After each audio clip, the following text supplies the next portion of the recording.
Hello guys, Mike here with ultrabookreview.com, and today we're taking a detailed look at the Asus Zenbook U500, the latest member of the Zenbook family.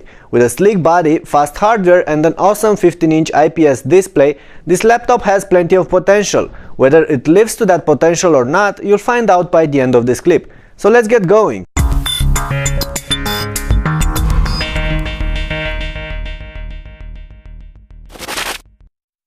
From starters, you'll notice that the Asus Zenbook U500 is astonishing looking. In fact, it's just an oversized version of the Asus Zenbook Prime we've tested a while ago. That means that it's solid built and nicely finished with a full metallic body. You get the dark silver aluminum on top with those concentric circles pattern and the silver finishing on the bottom. Speaking about the underbelly, you'll notice that it does not offer quick access to the battery or the internals, as there are only some cooling grills back here. Still, that was expected from such a thin laptop. The Asus Zenbook U500 measures about 20mm in its thickest point, but just seems sleeker as it gets slimmer towards the front. The edges are once again quite sharp, as on the other Zenbooks I've tested, and that might be a bit inconvenient, so be careful when handling this machine. Besides that, the U500 has a slightly smaller footprint than most of the other laptops within the 15-inch class, and it is quite light as well, weighing about 2 kilos. There are plenty of ports lined on the sides of this laptop. On the right, there's a headphone microphone jack, a card reader, an USB slot, a mini VGA port and a connector for an external subwoofer, plus a small indicator LED, while on the left you'll find the DC-in, a floppable Ethernet port, a full-size HDMI and 2 USB slots.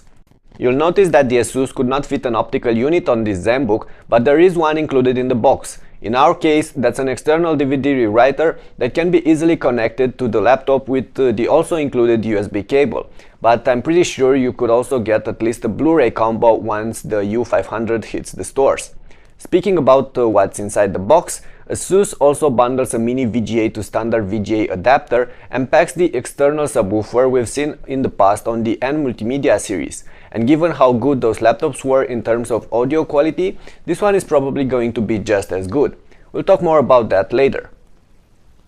Opening the lid cover, you'll once again find the emblematic metallic interior we've seen on Zenbooks since the start. But since the U500 is bigger, the entire palm rest is more spacious and there is now enough space to fit a more complex keyboard. There's a dedicated power button as well, and it's not integrated within the keyboard as we've seen on other laptops in this family, while the status LEDs are discrete and placed beneath the trackpad. There's metal around that 15-inch screen as well, with a slightly purple finishing, and on top of the display you'll find an HD webcam, an ambient light sensor and some microphones. All in all, although I've got to play with just an early Asus U500 prototype, there's just nothing wrong about it when it comes to its build quality and overall finishing. As for the look, this will definitely not go unnoticed, but some, like me, might consider it a bit too obtrusive. Like I already mentioned above, there's a 15-inch display on this unit, but it's not just an average screen. It comes with an IPS panel and full HD 1920 by 1080 pixels resolution. As a result, it is bright and offers good contrast and colors. In fact, this exact panel we have on the Zenbook U500 is made by LG and can also be found on some HP and Sony laptops, but while those had some issues with orange and blue colors, this one seems to be a lot more accurate. You'll also be able to use the screen in strong light conditions thanks to its non-glare finishing and good brightness. But be aware that this non-glare coating is not exactly matte and still passes some reflections, unlike some of the truly matte displays like the ones on the Lenovo ThinkPads. As a quick wrap up, the screen is excellent despite not having the pixel density of the Retina MacBook Pro. There is however one issue: it can't lean back too much, which means that in some situations you won't be able to properly adjust the viewing angles, but I can live with that on a 15-inch machine. The keyboard on the Asus U500 feels a lot like the one on the N56, but the rubbery finishing on top of the keys is gone. As a result, the keys feel a bit harsher while they are also a tiny bit wobblier. Despite that, the overall typing experience is very good, as both the travel and the feedback of the keys is within satisfactory margins. The keyboard is also quite silent. There is one thing that I'm not particularly fond of. Asus also included a numpad area on the U500, exactly like on the N56, with slightly narrower keys. As an indirect result though, the arrow keys are cramped. That's why I feel like skipping the entire numpad would have been a better call here.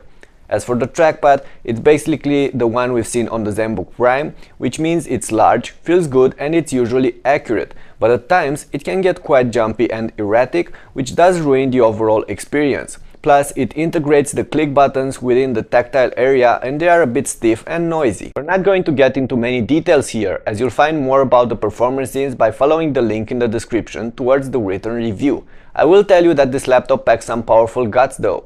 A quad-core Intel Core i7-3612QM processor, dedicated NVIDIA GT650M graphics, 8GB of RAM and a 256GB SSD, made by coupling two 128GB SSD in RAID 0. All this handled by Microsoft Windows 8. As a result, this laptop flies. Not only does it boot in under 25 seconds, but it just handles all of your daily apps at ease, whether we're talking about browsing, editing photos, chatting with friends, watching all sorts of movies or others. It will also deal with more complex tasks like editing video content, rendering 3D scenes or running some programming software. Plus, with the NVIDIA 650M chip inside, it will handle games as well. And we're talking about the faster version of the GT650M with 2GB of DDR5 dedicated video memory. I've tried a bunch of games like Crysis 2, Dirt 3, Need for Speed Unleashed and some others, but you'll find more about the gaming experience in a further clip. All in all, this laptop is a beast, but packing the powerful hardware inside a thin body comes with two potential issues: noise and heat. The Zenbook U500 has two cooling fans inside, and while they can spin fast when you'll be pushing the device, they will almost never become annoyingly noisy. On the other hand, the fans never turn off completely, not even when the computer is idling. This laptop can however get very hot. I could not run a stress test on this unit since it's an early sample, but I did run some games. When playing Crysis 2 for an hour, the CPUs will get close to 95 degrees Celsius while the graphics goes to 80. Also, the bottom is getting scorching hot and so is the rim on top of the keyboard, as part of the cooling exhaust is placed behind the screen's hinge. But the palm rest and the area around the keyboard stay merely warm, which is very important. During the everyday activities though, extreme heat is not going to be a problem and you'll even be able to comfortably use the laptop on your lap. But if you're after the Zenbook U500, I'm pretty sure you're not going to use it just for casual stuff, right? Anyway, more details about the temperatures and potential throttling problems are available in the written review, so make sure you read that as well. The Asus Zenbook U500 comes with Bang & Olufsen Ice Power speakers, and there are no less than 4 bundled on this machine based on what Asus says. The speaker grills are on the bottom, one on each side, like on the 13-inch Zenbook Prime, and all in all, the audio is rich and definitely loud. However, the true potential of the Zenbook U500 is going to be unleashed only when you'll connect the external subwoofer that's going to take care of all the bass and low frequency sound.